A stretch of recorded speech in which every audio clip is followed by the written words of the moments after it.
मेरे गुरु महेश्वर शिव को मेरा प्रणाम है। इस काल खंड के प्रथम शिव के शिष्य और हम सबों के परम आदरणीय साहब श्री हरिनंदन जी के चरणों में मेरा प्रणाम है।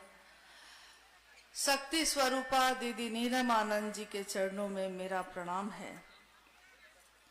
और इस कुशीनगर के इस स्थान पे उपस्थित आप सभी गुरु भाई गुरु बहन के चरणों में मेरा प्रणाम है।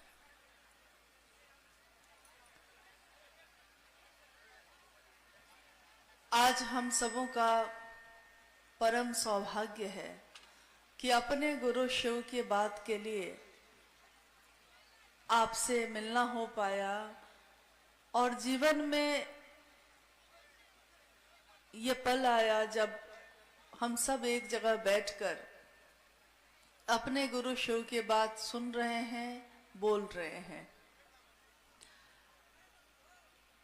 जब हम अपने जीवन में कुछ ऐसा काम करते हैं जिससे हमारा मन आह्लादित हो जाता है, यानी आनंद से भर जाता है, सुख से भर जाता है, तो हम उस सुख के लिए उत्सव मनाते हैं। इसीलिए आपने देखा होगा कि जब हम एक सामूहिक कोई कार्यक्रम करते हैं तो उसको हम नाम देते हैं शिव गुरु महोत्सव। महोत्सव का अर्थ होता है महा उत्सव, एक ऐसा उत्सव जो हम सब मिलकर एक जगह बैठकर मनाते हैं और ये भी जानते हैं कि अभी गुरु का आदेश, गुरु का काम बहुत बाकी है, पूरा नहीं हुआ है, बहुत बाकी है, लेकिन एक सामूहिक उत्सव मनाकर हम आगे की तैयारी करते हैं। आज इस जगह पे हम सब उपस्थित हैं। सुबह से ही आप में से काफी लोग यहाँ पहुंच गए और आज बिल्कुल सुबह में मौसम ऐसा था कि लगता था कि कितनी तेज बारिश आएगी। हम सब चिंतित थे, इसलिए कि गुरु भाई गुरु बहन अगर आएंगे और आएंगे और बारिश हो गई तो क्या होगा, कैसे बैठेंगे, कैसे रहेंगे। और अंत में चिंता छोड़कर हम लोगों ने अपनी इस सारी सोच को अपने गुरु महादेव के दया के आश्रय में छोड़ दिया। देखिए, दया के आश्रय में छोड़ देना क्या परिणाम लाता है। हम लोगों को लगता है कि कोई चमत्कार दिखाया जाता, लेकिन हम लोग के जीवन में पल प्रतिपल गुरु का चमत्कार दिखता है। हम ही नहीं देखते, हम ही नहीं महसूस करते। आपका जीवित होना बहुत बड़ा चमत्कार है। सांस आ रही है, सांस जा रही है, बहुत बड़ा चमत्कार है। और एक सामान्य जीवन में इंसान के रूप में शिव को अपना गुरु बना लेना, ये तो और बड़ा चमत्कार है। क्योंकि आज तक के हजारों साल के इतिहास में जब से ये दुनिया बनी है, शिव की पूजा तो होती रही, यानी कि महादेव का दानी का स्वरूप, दान दाता का स्वरूप दुनिया में सर्वसुलभ था। हमारी दुनिया के लोग उनसे महादेव के रूप में, ईश्वर के रूप में, शिव के रूप में उनकी पूजा करके अपनी मनोकामनाओं की पूर्ति करते रहे। मनोकामनाएं पूरी भी हुई। शिवलिंग पे जल चढ़ाते हैं आप, जो सोच के चढ़ाते हैं आप, अधिकांश वो पूरी हो जाती है। लेकिन यही बात वरेण्य गुरु भ्राता साहब श्री हरिनंदन जी ने कही कि शिव देते हैं, दानी हैं, और आप जो मांगते हैं सो दे देते हैं। लेकिन अगर आपको तीनों लोगों की संपत्ति भी मिल जाए, उस संपत्ति को संभालने का ज्ञान नहीं हो तो क्या होगा। इसी पे उन्होंने कहा कि आप अपने बच्चे को कहता है कि पापा मोटरसाइकिल चाहिए, आप खरीद के दे देते हैं। अगर उसको चलाने का ज्ञान नहीं होगा तब या थोड़ा बहुत होगा, अच्छे से नहीं होगा, तब वही मोटरसाइकिल उसकी मौत का कारण भी हो सकती है। जो आपके लिए बहुत शुभ हो सकता है वो आपके विनाश का कारण भी हो सकता है। और दुनिया में ऐसी कितनी कहानियां, कितनी कथाएं हैं, कितने जगह उल्लेख है कि रावण शिव का बहुत बड़ा भक्त, उन्होंने शिव की आराधना उपासना करके महादेव से ये वरदान मांगा कि तीनों लोकों की संपत्ति मुझको मिल जाए। ईश्वर के रूप में शिव ने जो मांगा दे दिया। गुरु के रूप में वो ऐसा नहीं करते, लेकिन ईश्वर के रूप में जो मांगा दे दिया। नतीजा सारी दुनिया जानती है। क्या हुआ? उसको संभालने का ज्ञान नहीं हो अगर, तो सब कुछ खत्म हो जाता है, सब कुछ विनष्ट हो जाता है। हमारे घर परिवार में भी ऐसा होता है। छोटा सा घर है, पिता जब तक है अच्छा से घर चलाते रहे, पिता इस दुनिया से चले गए, अब उनका बच्चा चलाएगा। अगर सपूत होगा तो आगे बढ़ा लेगा, कपूत होगा तो विनष्ट कर देगा। यानी कि ज्ञान नहीं होगा तो संपदा भी काम नहीं आती, चीजें भी काम नहीं आती। जीवन के दैनिक काम को करने के लिए भी आपको ज्ञान की जरूरत होती है। एकमात्र इंसान ऐसा है जिसको पैदा होते ही हर काम के लिए ज्ञान की जरूरत होती है। उसको नहीं पता कि मुझको दूध पीना है, उसको बताया जाता है।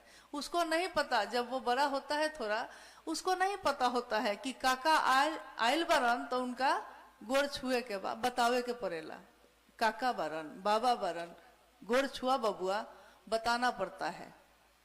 उसको नहीं पता। यानी इंसान को ज्ञान की सबसे ज्यादा जरूरत है। यही बात जब साहब ने, आपने अभी सुना ही है, 1974 में साहब ने हताश और निराश मन से शिव को अपना गुरु बनाया, महादेव को अपना गुरु बनाया। वो कहते हैं कि मेरा मन हर तरफ से निराश हो गया, टूट गया। जब सारे सहारे टूट जाते हैं, जब सारे सहारे छूट जाते हैं, तब हम ईश्वर की शरण में जाते हैं, तब हम महादेव की शरण में जाते हैं। जैसे आप धरती पे रहते हैं, हम आप रहते हैं, जब भी कुछ ऐसा होगा ज्योतिषी जी, पंडित जी से सारा विधि विधान करा लीजिएगा। जब कुछ नहीं होगा तो अंत में वो कहेगा कि अब तो महामृत्युंजय ही आपको कराना पड़ेगा। जीवन और मृत्यु से रक्षा अगर कोई कर सकता है तो शिव कर सकता है। यही बात वरेण्य गुरु भ्राता साहब श्री हरिनानंद जी ने कही कि जब आप जानते हैं कि एक दिन उन्हीं की शरण में जाना होगा आपको, क्यों नहीं ये काम पहले ही कर लेते हैं? नहीं, जब सब जगह से ठुकरा ठुकरा के वहां जाना ही है तो क्यों नहीं पहले ही वहां समर्पण कर देते? और वो महादेव तो आपसे हमसे कुछ लेता भी नहीं है। अभी थोड़ी देर पहले मैं सुन रही थी, दीक्षा और गुरु दक्षिणा पे बात हो रही थी। दीक्षा, संसार में जो शरीर में गुरु होते हैं, अगर आप गुरुमुख होने जाइए तो वो आपके कान में कोई मंत्र देंगे और कहेंगे कि बबुआ ये मंत्र किसी को नहीं बताना है। होता है ना ऐसा? कहीं भी शरीरधारी गुरु के पास जाइए तो कोई मंत्र देते हैं, लेकिन इसके साथ ये कह देते हैं कि ये बात किसी को नहीं बताना, ये तुम्हारे लिए सिर्फ है। फिर सदगुरु होते हैं उससे ऊपर, वो अपनी दया से आपको ईश्वर की तरफ लेकर जा सकते हैं, लेकिन उनकी भी कुछ पसंद नापसंद होती है। वो भी कहते हैं कि ब्रह्मचारी बन के आओ, या जाति पाति का भेद, या फिर शाकाहारी मांसाहारी का भेद, ये देखते हैं। लेकिन जगत गुरु शिव, शिव का एक रूप जो जगत गुरु का है, तो जगत गुरु के रूप में वो महादेव ये नहीं कह सकता कि जगत के एक आदमी को अपना शिष्य बनाएंगे और दूसरे को नहीं बनाएंगे।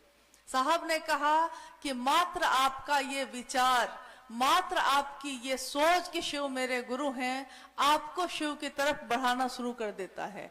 दीक्षा यानी कि आपको शिव की तरफ ले जाने की एक प्रक्रिया। और जब आप महादेव की तरफ चलेंगे तो दुनिया का ये दस्तूर है कि जब आपको कोई कुछ देता है तो हम भी उसको कुछ देना चाहते हैं। ये संसार में भी होता है। जैसे हमारे लिए कोई उपहार ले आए तो कुछ दिन के बाद हमको लगता है कि वो हमको दिया था, हमको भी उसको कुछ देना चाहिए। और अगर वो गुरु हो, गुरु के रूप में उन्होंने ईश्वर का रास्ता दिखाया है आपको, तब आपके मन में होता है कि गुरु जो आदेश करेंगे हम उसके लिए तैयार हैं। और गुरु का आदेश क्या है? 3 सूत्रों में एक सूत्र ऐसा है जिसके लिए कहा गया कि गुरु आदेशित कर्म है। ये कर्म है, मतलब कि ये काम करना है, ये गुरु का आदेश है। क्या? जो आपने सुना है अभी कि आवाज आई, अभी राजेश जी कह रहे थे कि आवाज आई कि तुम जो करते हो वही दूसरे को करने को कहो। तब साहब को लगा कि मैं तो दूसरे को शिव का शिष्य बनने के लिए कहता हूं। और उन्होंने तत्क्षण लोगों से ये कहना शुरू किया कि जैसे मैंने तुमसे अपनी बात कही है, तुम भी दूसरे से यही बात कहना। और उनके जीवन में जितनी घटनाएं हुई थी, उन घटनाओं के आधार पे उन्होंने ये समझा, बोध हुआ उनको, अनुभूति हुई उनको कि गुरु की दया के बिना कुछ भी नहीं हो सकता। इसीलिए उन्होंने कहा कि पहला सूत्र जिसमें आप कहते हैं हे शिव आप मेरे गुरु हैं, मैं आपका शिष्य हूं, ये पहला सूत्र आपके मन में शिव के लिए आवेश पैदा करता है, अपनेपन का आवेश, अपना, मेरा। और अगर किसी के बारे में आप सोच लेते हैं कि वो मेरा है, उसके बाद आप उनके लिए उनकी चर्चा करते हैं, उसके बाद आप उनको प्रणाम करते हैं, तो उसमें आपके भाव शामिल होते हैं, सिर्फ विचार नहीं। सिर्फ ये विचार कि आप मेरे मित्र हैं एक दिन भाव में बदलता है, और भाव जब होता है तब हम एक दूसरे की परवाह शुरू करते हैं। तब हम ये सोचेंगे कि महादेव की बात नहीं हो रही है, महादेव को प्रणाम नहीं हो रहा है, तो हम इस बात को करना शुरू करते हैं। ये तीनों सूत्र आपने गौर किया है या नहीं? जैसे हम अपने जीवन में बहुत काम करते हैं लेकिन बिना सोचे करते हैं, मशीन की तरह। एक बार साहब ने कहा कि अगर एक टेप रिकॉर्डर में गीत बजा दीजिए और वो गीत बहुत रुदन वाला हो, बहुत मार्मिक हो, मतलब कि दुख वाला हो, तो उस गाना को सुन के आपकी आंखों से आंसू आएंगे या नहीं? तो लोगों ने कहा हाँ आएंगे। होता नहीं है, कभी कोई ऐसा गाना सुन लिए तो आंख से आंसू आने लगते हैं, कोई ऐसा गाना सुन लिया तो मन आपका उदास था खुश हो जाता है, कोई ऐसा गीत गाते हैं तो ईश्वर की याद आ जाती है, मतलब उसका असर आप पे होता है। साहब ने कहा कि गीत का असर आप पे होता है इसलिए क्योंकि आपके अंदर संवेदना है, दिल है आपका, महसूस करता है। लेकिन क्या यही आंसू मशीन की आंखों में भी आते हैं क्या? नहीं आते, क्योंकि वो मशीन है, उस मशीन में वो बस बज रहा है। यही बात उन्होंने कही कि अपने जीवन को, अपने मन को मशीन मत बना दीजिए, एक ऐसी मशीन जिसमें संवेदना नहीं है, जिसमें भाव नहीं है। उस पे कुछ भी बजता रहेगा लेकिन आपके दिल पे उसका असर नहीं होगा। तो ये तीनों सूत्र आपके मन को उस शिव के लिए भाव पैदा करने की मशीन है। पहला सूत्र भी मन पे ही करते हैं। क्या कहते हैं? मन ही मन अपने गुरु शिव से कहिए, मन ही मन।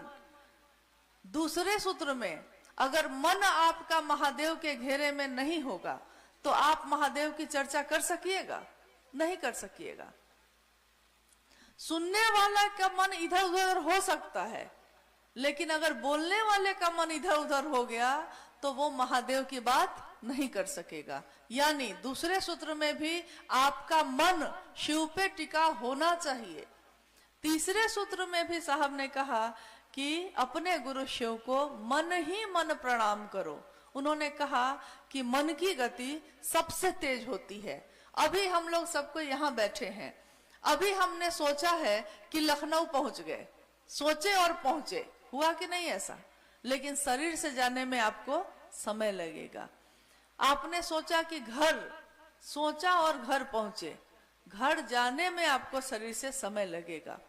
यानी उसी मन में साहब ने यही कहा, मन वही है, लेकिन अब वो मन की मशीन ऐसी मशीन है जैसे हमारे गांव देहात में होता है ना, गाय और भैंस को खिलाने के लिए हम लोग जो चारा काटते हैं मशीन पे, तो उस मशीन में जो डालिएगा वो मशीन वही काटने लगती है। पुआल डालिए तो पुआल काटता है, घास डालिए घास काटता है, किसी किसी का हाथ चला जाता है तो हाथ भी काट देता है। ऐसा भी हुआ है कभी कभी। मतलब जो चला गया उसको काटेगा वो। मन की मशीन भी वैसी ही मशीन है। उस मन की अदृश्य मशीन जो दिखाई नहीं देती, लेकिन उस पे ये विचार सिर्फ अगर चढ़ा दिया जाए कि शिव मेरे हैं, मैं उनका हूं, तो ये विचार उस पे अपने आप चलने लगता है और आपके मन के जो संसार और जगत में फैला है उसको उधर से काटते काटते ईश्वर की तरफ ले जाने लगता है। और एक दिन ऐसा होता है कि आपके अंदर बार बार जिस चीज के लिए आपका मन सोचता है, आपका मन उसी चीज से भर जाता है। आप देखिएगा हमारे परिवार समाज में कुछ लोग ऐसे भी होते हैं, उनसे जब मिलिए किसी ना किसी की शिकायत करेंगे, तो एक दिन क्या हो जाता है, उनके चेहरे पे भी इसका असर पड़ जाता है। आप कहिएगा उसका चेहरा ही बताता है कि वो क्या सोचता है। कोई ऐसा भी होता है कि जब आएगा आपको आशीर्वाद देता रहेगा, जब आएगा तो उसका चेहरे का भाव भी वैसा हो जाता है। यानी जिस चीज के लिए आप बार बार बोलते हैं, एक दिन आपका मन वैसा ही हो जाता है। यही बात साहब ने कही कि संकीर्ण बात करने वाले का मन संकीर्णता से भर जाता है, विराट की बात करने वाले का मन विराट, यानी बहुत लोगों को देखिएगा कि सिर्फ अपना भला नहीं सोचेगा, समाज और परिवार का, गांव का, शहर का भी भला सोचता है। जैसे ठंडा आएगा तो कुछ लोग अपने मन से ही कंबल उम्बल लेके जाके गरीब उरीब में बांट आएंगे अपने मन से। मतलब कि उसको नींद नहीं आती कि हम कंबल ओढ़े हुए हैं, चारों आदमी को तो, 4 आदमी को भी तो हम जाके दे सकते हैं, तो वो दे आता है। यानी थोड़ा सा विराट हुआ वो। और शिव की बात करने वाले का मन शिव से भर जाता है। तो अगर आपके मन में, उसी मन में शिव हो जाए, शिव भर जाए, तो आपका जीवन कैसा होगा? अगर एक व्यक्ति का मन, एक व्यक्ति का चरित्र सुधरता है, अच्छा होता है, तो उसका असर उसके परिवार पे होता है। अगर परिवार का मन शिव जैसा होता है तो समाज पे होता है, और समाज का होता है तो देश पे होता है, देश पे होता है तो पूरे विश्व पे होता है। आप यहाँ अलग अलग गांव में रहते होंगे, लेकिन जब आप शहर आते हैं या बगल के शहर में अगर चले जाइए, यहाँ से गोरखपुर चले जाइए, लोग पूछेंगे आपसे कहाँ से आए हैं, तो आप क्या जवाब देते हैं? कुशीनगर से। आप उस समय अपना गांव और अपना गांव का मोहल्ला नहीं बताने लगते हैं, सीधे बोलते हैं कुशीनगर से। अब आप बिहार चले जाइए, बिहार में जाइएगा तो लोग पूछेगा कि कहाँ से आयल बरा, तो यूपी से। देखिए उत्तर प्रदेश से आए हैं हम। आपका परिचय बदला कि नहीं बदला? अब देखिए जैसे बिहार तरफ जाइएगा तो उससे एकदम बगल में है नेपाल देश। तो लोग, भारत के लोग, बिहार के लोग या यूपी के लोग, अगर यूपी में भी है इस तरफ से, गोरखपुर के तरफ से आगे बढ़िए तो फिर नेपाल का इलाका सब शुरू हो जाता है कुछ दूरी के बाद। उधर चले जाइए तो लोग पूछेगा कि कहाँ से आए हैं, तो कहिएगा कि इंडिया से, भारत से। परिचय बदला ना आपका। अब भारत से बाहर अगर चले जाइए, मतलब तो कहाँ जाइएगा? मतलब ये पूरी दुनिया से अगर बाहर निकल जाइए और तब कोई पूछेगा तो क्या कहिएगा?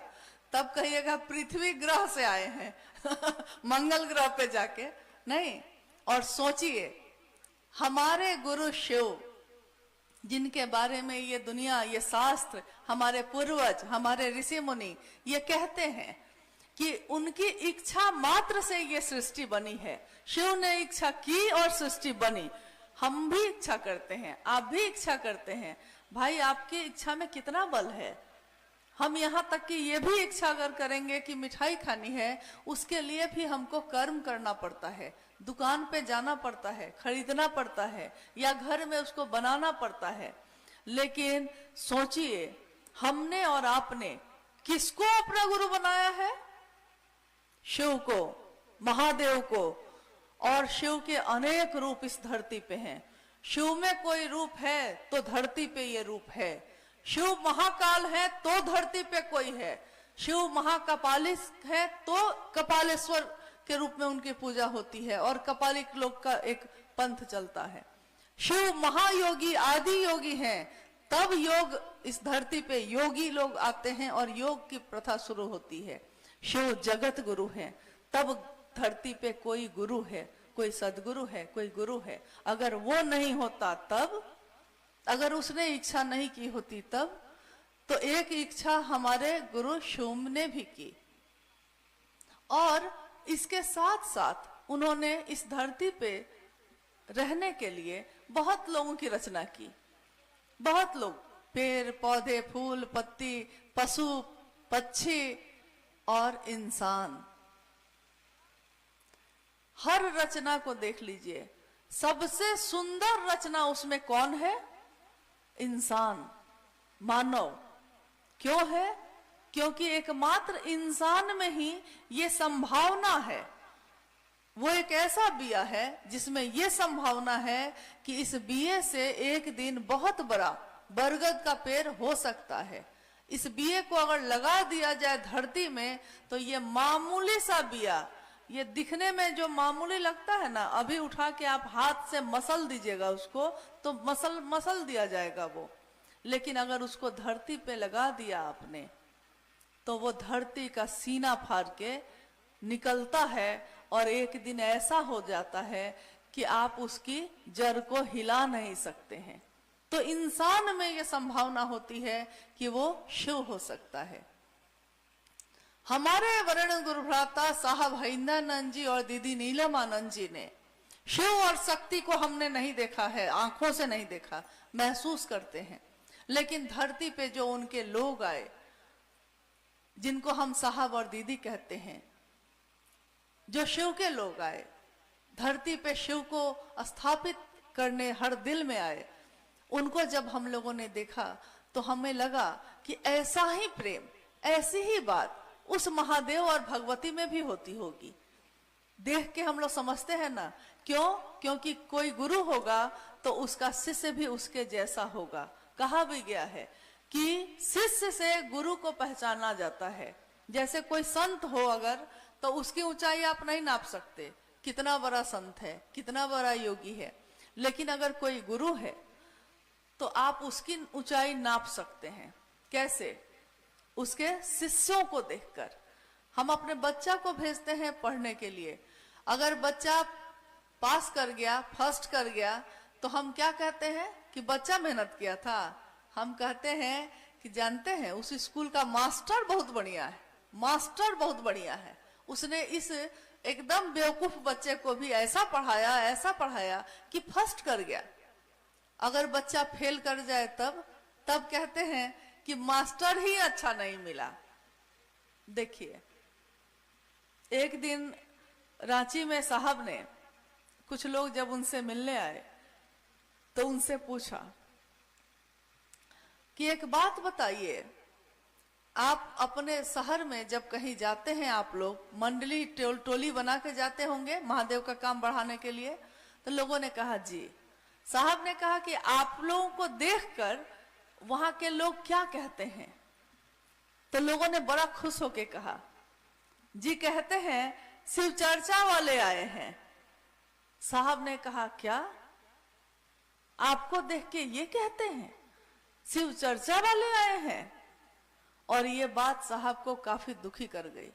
उन्होंने कहा कि मैंने तो आपको ये रूप देना चाहा था और चाहा है कि आप कहीं से गुजरिए तो लोग कहें शिव के शिष्य जा रहे हैं। आपका मन, आपका वचन, आपके कर्म ऐसे हो कि अगर कोई देख ले आपको तो उसको शिव की याद आए, कोई मिल ले आपसे तो वो शिव को भूल नहीं पाए, कोई बात कर ले अगर आपसे तो उसका मन महादेव की बात से भर जाए।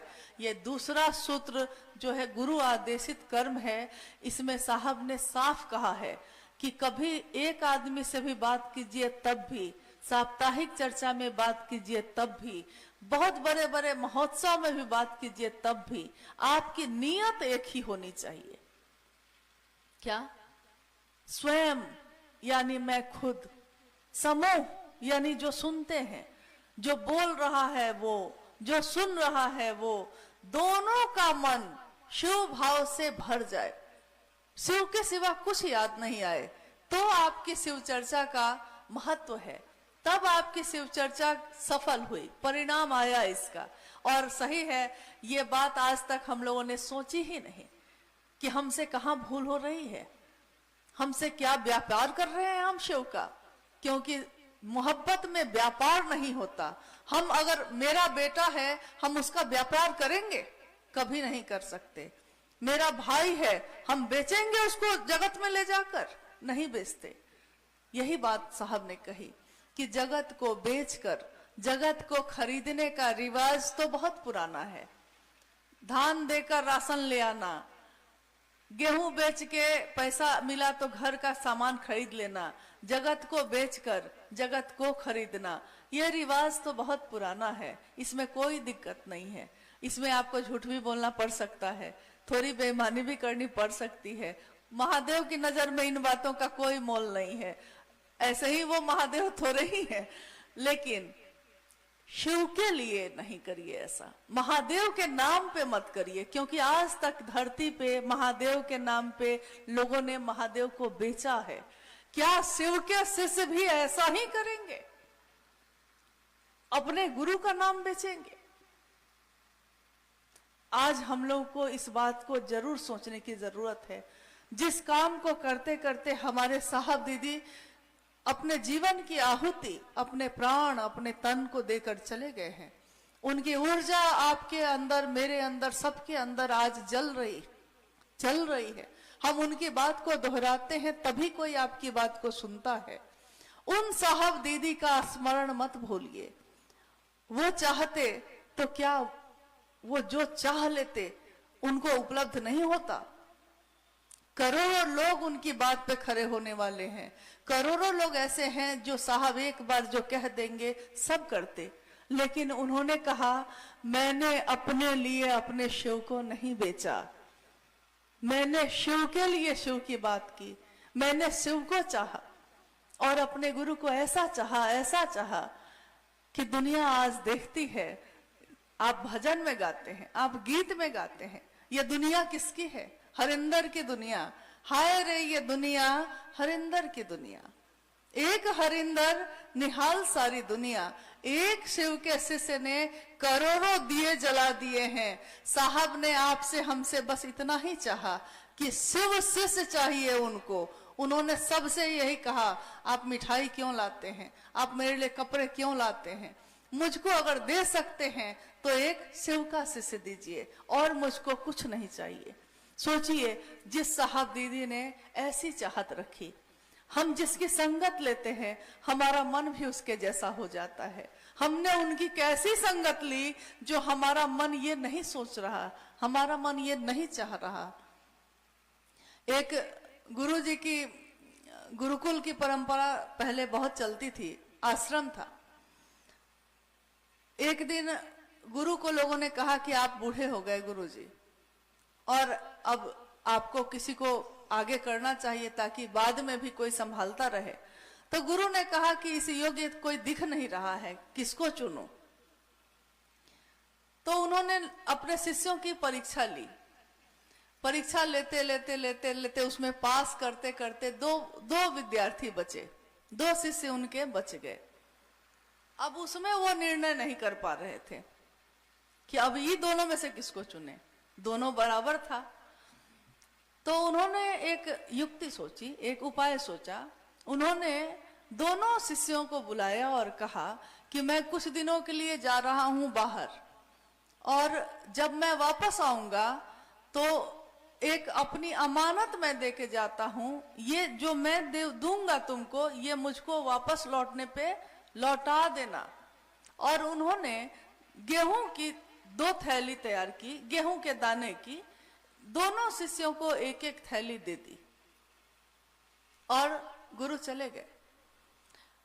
एक शिष्य ने सोचा कि गुरु की दी हुई चीज है, बहुत कीमती चीज है, बेशकीमती होती है। गुरु अगर मिट्टी भी उठा के दे दें तो उसके सामने हीरा जवाहरात भी फेल है। तो गुरु ने दिया है तो अपने सीने से लगा लिया, गया अपना अलमारी में एकदम बढ़िया से सुरक्षित करके बंद कर दिया। दूसरे शिष्य ने सोचा कि गुरुजी पता नहीं कब आएंगे, क्या करें इस गेहूं के दाने का। तो उसने क्या किया कि आश्रम के पीछे जमीन थी बहुत सारी, तो उसको जो समझ में आया, देखिए ये स्वविवेक, ये अंतः प्रेरणा भी गुरु ही जगाते हैं। स्वविवेक, उसने सोचा कि क्या करें, तो आश्रम के पीछे जो जमीन थी जाकर उसको पूरा कुराई किया, क्यारी बनाया और जितने भी दाने थे गेहूं के उसमें लगा दिया। कुछ महीने बीत गए, गुरुजी वापस लौटे और दोनों शिष्यों को बुलाया, कहा कि मैंने तुमको जो दिया था मुझको वापस करो। तो पहला जो शिष्य था वो दौड़ के गया और पोटली को अपने अलमारी से निकाल कर लेकर आया। गुरुजी मैंने एकदम सुरक्षित रखा था, किसी को नहीं देखने दिया कि मैं कहाँ रखा था, इतना छिपा के रखा था। गुरु ने दूसरे शिष्य को बुलाया कि तुम भी वापस करो। अब जो दूसरा शिष्य आया वो बेचारा एकदम घबरा गया। तो अंत में उसको समझ में नहीं आया तो गुरुजी को हाथ पकड़ के आश्रम के पीछे ले गया। गुरुजी आइए न थोड़ा इधर, लेके गया। तो बोला कि मुझसे तो बहुत भूल हो गई, मुझको लगा कि आप पता नहीं कब आएंगे तो कहीं खराब ना हो जाए, तो मैंने खेतों में लगा दिया है। गुरु ने देखा कि पूरे खेत में गेहूं की बालियां लहलहा रही है। अब आप बताइए गुरु ने किसको चुना? हाँ, दूसरे को। हाँ, क्यों? क्योंकि गुरु ने जो दिया है ना वो संसार में बांटने के लिए दिया है। अपने पास रखिएगा। पहले शिष्य जो लेके आया उसने जब पोटली खोली तो सारे दाने सड़ गए थे, सड़ गए। पानी को अगर गड्ढा में एक जगह छोड़ दीजिए, कुछ दिन बाद देखिएगा वो सड़ गया। लेकिन कभी नदी और झरना के पानी को देखा है कि सड़ गया? नहीं सड़ता वो। तो गुरु की इस दाने को यही साहब ने कहा, छींटो छींटो, जितना छींट सकते हो छींटो। सबको यही कहते थे। हो सकता है आप में से भी कुछ लोगों ने सुना होगा कि शिव की दया जो उतरी है उसको बांटो बांटो और जितना बांट सकते हो बांटो, क्योंकि शिष्य वही है जो अपने गुरु का नाम इस दुनिया में रोशन करके जाएगा। ये नहीं कि अपने पास रख के सरा देगा। तो हमको आपको छींटना है। आइए, हम लोग को जिज्ञासा है तो उस पर भी बात करें। मौसम, हम लोगों ने अपने गुरु शिव से जो दया की याचना की थी उसमें 3 बजे तक का समय मांगा था। अब देखिए क्या होता है।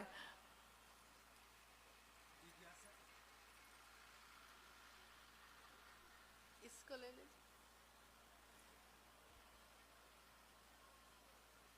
साउंड।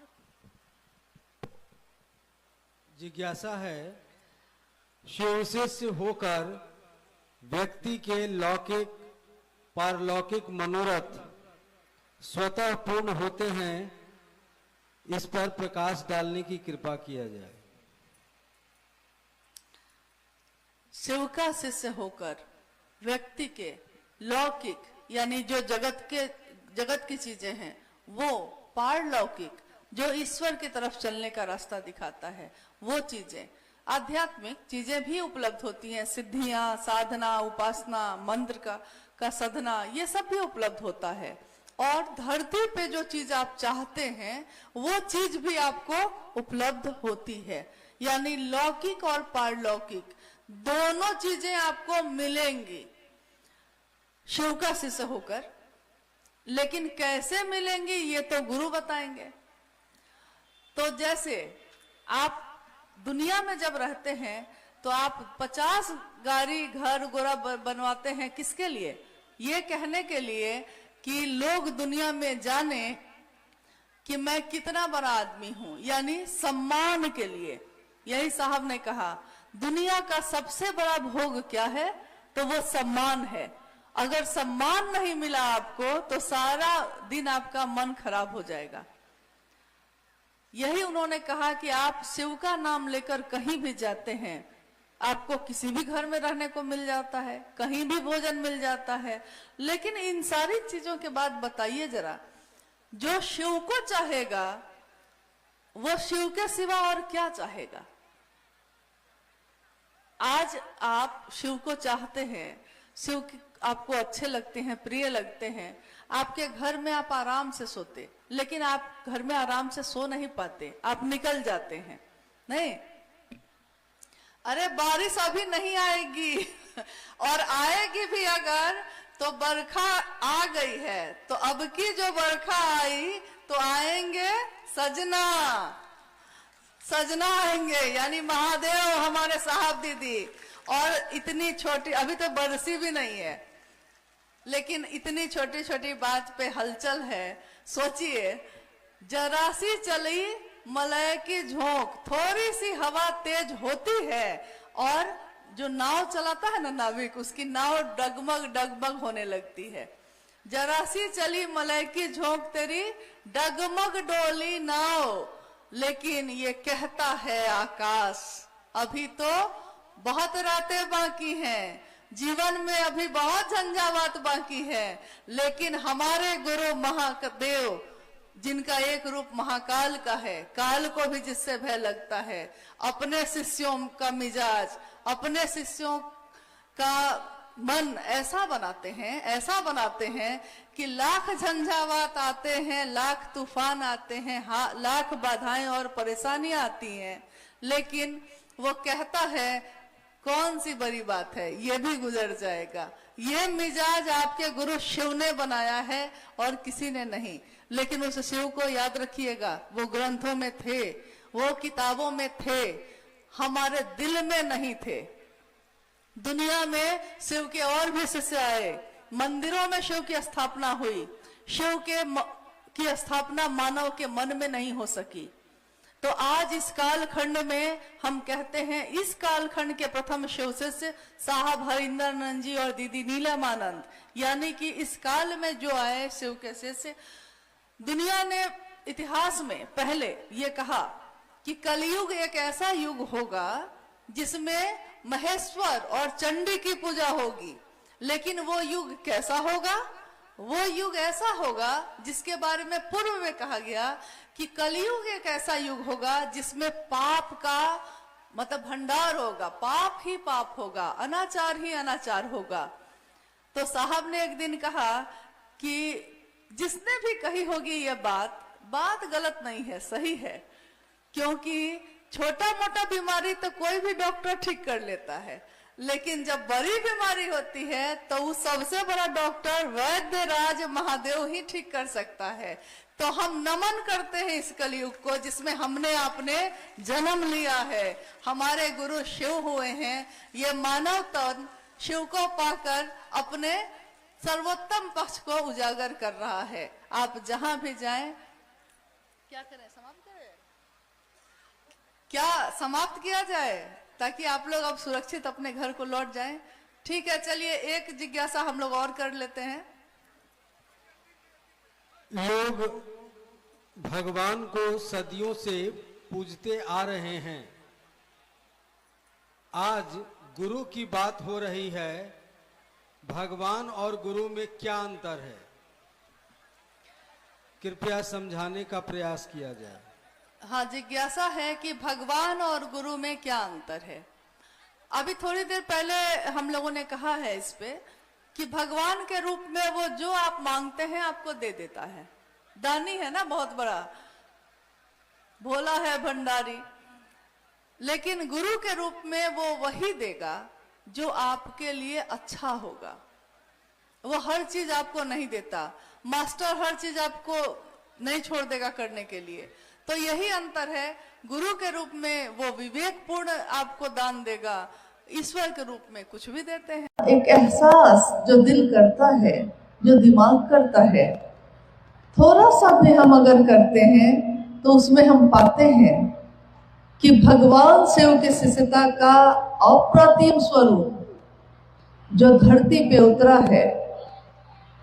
जब से सृष्टि सृष्ट है तब से है, ये जगत गुरु का रूप उनका तब से है। लेकिन धरती पे उतरा किसके माध्यम से और कब? कितने युग बीत गए। कहते हैं काल बदलता सदियां गुजरती, काल बदलता गया, सदियां गुजरती गई, लेकिन उनका रूप नहीं बदला। जो शुरू हुआ था अहरनेस, वही रूप चलता चला गया जगत में। और इतने युग के बाद आया कली युग, यानी ये युग जिसमें हम और आप जी रहे हैं, रहते हैं। और इसी युग में सन 1948 में एक महामानव का जन्म हुआ।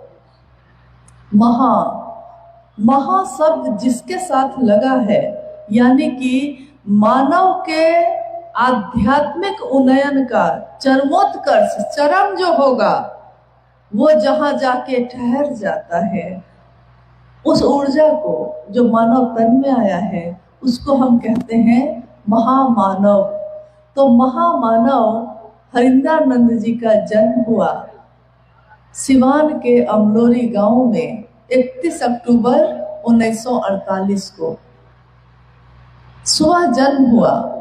और तिथि खंडित होकर शाम में पूरी दुनिया में दीपावली बनी। दीपावली जिसमें हम दिए जलाते हैं, जिसमें हम कहते हैं जो अंधेरे से रोशनी की तरफ जाने का पर्व है, ये त्योहार है। ये इसके लिए हम दिए जलाते हैं और जगत के अंधेरे को दूर करने की बात होती है। जगत का अंधेरा तो दूर हो जाता है, क्योंकि दिए की रोशनी से उजाला फैलता है, बल्ब की रोशनी से उजाला हो जाता है। लेकिन मन में फैले अंधेरे को दूर करने के लिए कोई दिया हमने नहीं जलाया। उस दिन उस बालक का जन्म जब हुआ, धरती के लोगों ने स्वागत किया, बिना जाने कि कौन आया है धरती पे, ये जाना भी नहीं किसी ने, और दिए जल गए। उनके जीवन की बाकी जो घटनाएं हैं आपने सुनी होगी अभी, या पहले की चर्चाओं में आपने सुना होगा, पढ़ा होगा, किसी ने बताया होगा। ये मुझको नहीं मालूम कि आपको किसने क्या बताया है, लेकिन मैंने एक शिव के शिष्य के हृदय से, एक शिव के शिष्य के हृदय से जिस महामानव का दर्शन किया है, उसकी एक झलक शब्दों में व्यक्त करने का एक प्रयास है मेरा। शब्दों में व्यक्त करना प्रयास ही होता है, पूरी तरह नहीं हो पाता। अगर एक माँ से कहा जाता है कि तुम अपने बच्चे से कितना प्रेम करती हो, बोल के बताओ, तो क्या वो माँ बोलकर बता सकती है? बच्चा पूछता है, माँ तुम मुझे कितना प्रेम करती हो? माँ कहती है इतना। बच्चा कहता है और कितना? माँ कहती है इतना। मतलब कितना भी वो अपने हाथ को फैला दे, कितना भी बोल दे, लेकिन उसके हृदय में जो प्रेम है अपने बच्चे के लिए, वो बोल के नहीं बता पाती, एक झलक मिलती है। वैसे ही हमारे वरेण्य गुरु भ्राता साहब श्री हरिंद्रानंद जी के लिए शिव शिष्यों का हृदय कितना कृतज्ञ है, कितना कृतज्ञ है। कोई कहे, पूछे कि बोल के बताइए, तो कृतज्ञता भी बोलकर बताई नहीं जा सकती, बता नहीं पाते हम, बस बोलने का प्रयास करते हैं। बालक हरिंद्रानंद जी जब बड़े होते गए और 12 साल की उम्र में उन्होंने एक चमत्कार देखा। 12 वर्ष के जब हुए, साहब हरिंद्रानंद जी के पिता डॉक्टर विश्वनाथ प्रसाद सिंह शिक्षा विभाग में एजुकेशन डायरेक्टर थे। उनके पास साधु संत लोग आते रहते थे और वो भी बीच बीच में अपना समय उनके साथ व्यतीत करते थे। एक दिन घटना ये हुई कि साहब के पिताजी बैठे हैं, उनके सामने एक साधु के रूप में एक व्यक्ति आके बैठे हैं और बालक जो अब 12 वर्ष के हो गए हैं, हरिंद्रानंद जी, वो वहीं पे खड़े देख रहे हैं कि मेरे पिता उस व्यक्ति से क्या बात कर रहे हैं। बस इतना ही हुआ, उस व्यक्ति ने खरी का, यानी जो हम अंग्रेजी में टूथपिक कहते हैं, दांत साफ करने का जो छोटी सी लकड़ी होती है, खरीका हम लोग आम भाषा में बोलते हैं उसको, खरीका जो उसके हाथ में था उसने जमीन पे पटका, वही जो जमीन थी उस पे पटक दिया और जमीन पे पटकते ही वो लकड़ी का छोटा सा टुकड़ा वो खरीका सांप में बदल गया। जैसे ही बालक हरिंद्रानंद जी जो 12 वर्ष के थे, उन्होंने जैसे ही ये देखा, इस घटना का प्रभाव उस बच्चे के मन पे ऐसा पड़ा कि वो चीख पड़े। उनको लगा कि ये क्या हो गया। उस व्यक्ति ने जब देखा कि ये छोटा सा बच्चा डर गया है, चीख रहा है, तो उसने तुरंत अपनी जो शक्ति प्रयोग की थी तुरंत वापस कर दिया और कहा कि ना ना बउआ, कुछ ना भइल बा, सब ठीक बा, सब ठीक बा। वही सांप फिर से खरीका में बदल गया। एक 12 वर्ष का बालक ये सोचने लगा कि ये क्या है। उसको बताया गया कि ये चमत्कार होता है। चमत्कार यानी वैसी घटना, वैसी चीज जो हमको अपनी आंखों पे विश्वास नहीं होगा और घटित हो जाती है। तो चमत्कार जो होते हैं उसके बारे में हम कहते हैं कि जो विश्वास नहीं हो ऐसी घटना हो गई, चमत्कार ही ना हो गया, हम कहते हैं। तो उनके मन पे इस बात का इतना असर हुआ कि उन्होंने कहा कि मुझको भी ये सीखना है।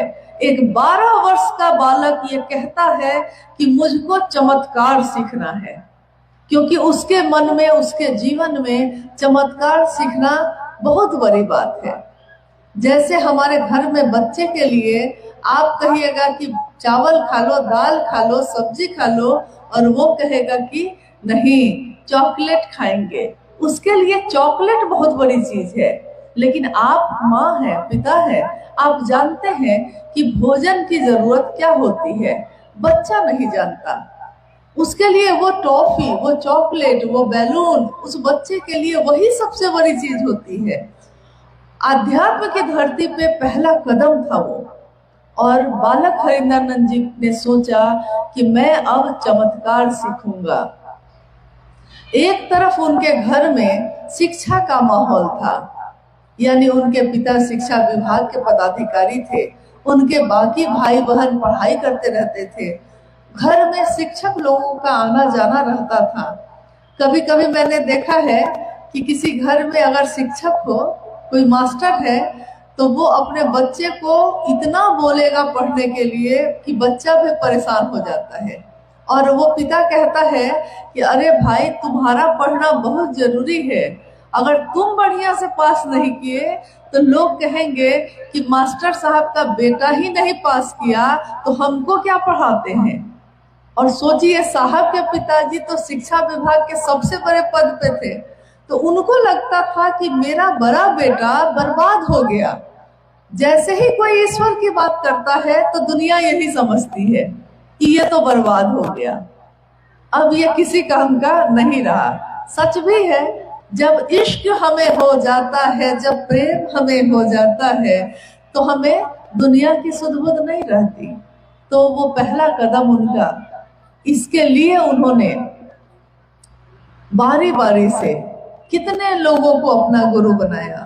कभी किसी अघोरी के पास गए, कभी किसी कपालिक के पास गए, कोई साधु मिल गया, कोई संत मिल गया, कोई योगी मिल गया, जो जैसा मिला गुरु बदलते चले गए।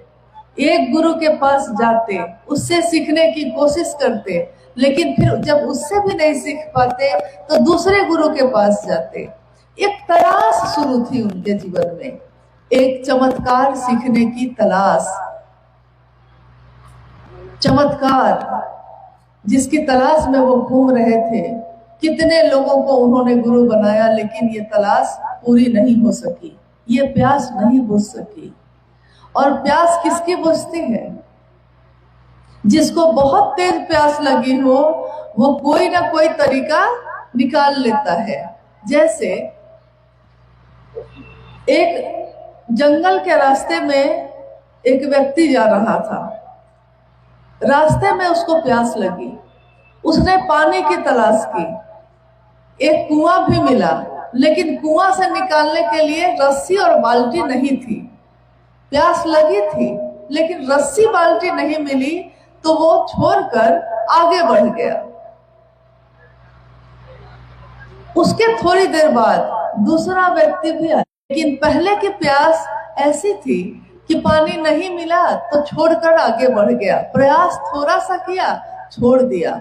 लेकिन है बहुत ज्यादा होती है, वो इसके लिए अंतिम प्रयास तक करता है। जो उस व्यक्ति ने किया, उसने घास से ही रस्सी बना ली, उसने लकड़ी के टुकड़े को ही, गोल लकड़ी के टुकड़े को ही बाल्टी की तरह प्रयोग कर लिया, लेकिन अपनी प्यास बुझाई। साहब हरिंदरानंद जी के जीवन में भी उस दिन ऐसी ही प्यास चल रही थी। गुरु की तलाश करते करते वो थक गए थे, लेकिन उनकी प्यास ये बुझती नहीं थी और बढ़ रही थी। इसी तरह उनके जीवन के आगे के 14 वर्ष बीत गए। उन 14 वर्षों के बाद आया सन 1974 का समय। नवंबर का महीना था और नवंबर होते होते तो ठंड आ जाती है खूब, लेकिन उस समय साहब हरिंदरानंद जी, पटना एक जगह है, बिहार की राजधानी, जो भारत में है बिहार, उसकी राजधानी है पटना। उसी में लॉ कॉलेज यानी कानून की पढ़ाई वो कर रहे थे। तो लॉ कॉलेज के विद्यार्थी दिन में कानून की पढ़ाई करते और शाम की ट्रेन पकड़ के बगल में आरा नाम का एक जिला था, आरा में गांगी शमशान है, शमशान में चले जाते, शमशान में रात भर साधना करते, फिर सुबह की ट्रेन पकड़कर वापस पटना आ जाते। यही क्रम चल रहा था और दिन में फिर कानूनी की पढ़ाई करते। सुन के थोड़ा आश्चर्य लगता है। एक तरफ अध्यात्म के तरफ चलने का रास्ता प्रशस्त हो रहा था, शमशान और कब्रिस्तान, ये सुनते ही हमारे मन में एक भय पैदा होता है। अगर हमको दिन में भी कोई कह दे कि शमशान के पास से चले जाओ अकेले, तो हम लोग साथी ढूंढने लगते हैं। हम लोग को लगता है कि शमशान के बगल से गुजरेंगे तो भूत न पकड़ ले हमको, कोई साथी हो जाता तो अच्छा होता। लेकिन सोचिए, ये एक 12 वर्ष का बालक 12 वर्ष से लेके अगले 14 वर्षों तक लगातार इस साधना को करता रहा, मात्र गुरु की तलाश में। सच्चा गुरु कौन है जो मेरे मन की प्यास को बुझाएगा? और एक दिन एक घटना हुई, मात्र इतनी ही सी बात थी। ये घटना ऐसा नहीं कि रोज सबके जीवन में घटती है, लेकिन कोई कोई उसका साक्षात्कार कर पाता है, कोई कोई उसको जान पाता है। उस दिन नवंबर के अंधेरी रात में, ठंड का मौसम था, अंधेरी रात में शमशान में बैठे हुए साहब हरिंदरानंद जी